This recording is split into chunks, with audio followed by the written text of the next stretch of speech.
حمیرہ ارشد کا کیس آپ لوگوں نے سن لیا ہوگا، دیکھ لیا ہوگا، اور آپ کو پتہ بھی چل گیا ہوگا کہ کیا ہوا ہے کیا نہیں ہوا.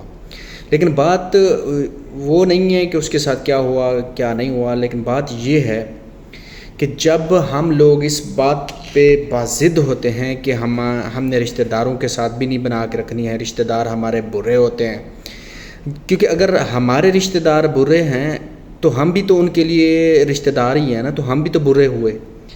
تو کرنے کی بات یہ ہے کہ ہم اپنے رشتہ داروں کے ساتھ بنا کے رکھیں، دوستوں کے ساتھ بنا کے رکھیں، اور کم از کم کوئی شخص ایک ایسا ضرور ہونا چاہیے جس کے ساتھ ڈیلی بیسس پہ آپ کا رابطہ ہو.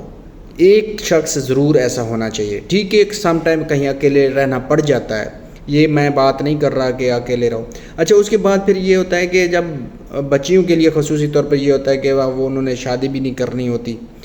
ہاں جن کا جینون ہے کہ انہوں نے شادی نہیں کرنی تو ان کو فیملی کے ساتھ رہنا چاہیے. اگر جن کا کوئی اور ایشو ہے تو وہ شادی نہیں کرنا چاہتے، صاف ضرور تو کوئی کانٹیکٹ کرنا چاہیے، لیکن شادی سے انحراف نہیں کرنا چاہیے.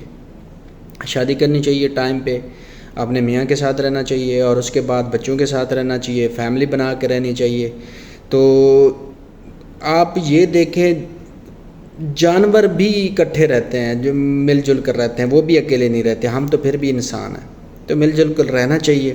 اور اس کے بعد یہ معاملات جو ہوتے ہیں یہ موسٹلی کم ہو جاتے ہیں. پھر ڈپریشن، انگزائٹی، یہ ٹینشن وغیرہ یہ بہت زیادہ ہو جاتی ہے جب ہم اس چیز کو توجہ نہیں دیتے. تو اکیلے رہنے سے بہتر ہے کسی کے ساتھ ضرور رہیں، اور اس کے ساتھ بنا کے رکھیں، دوستوں کے ساتھ، رشتہ داروں کے ساتھ، اور اس کے بعد اپنے ماں باپ بہن بھائیوں کے ساتھ بنا کے رکھیں تاکہ وہ آپ کے ساتھ ڈیلی ان ٹچ رہیں. Thank you so much.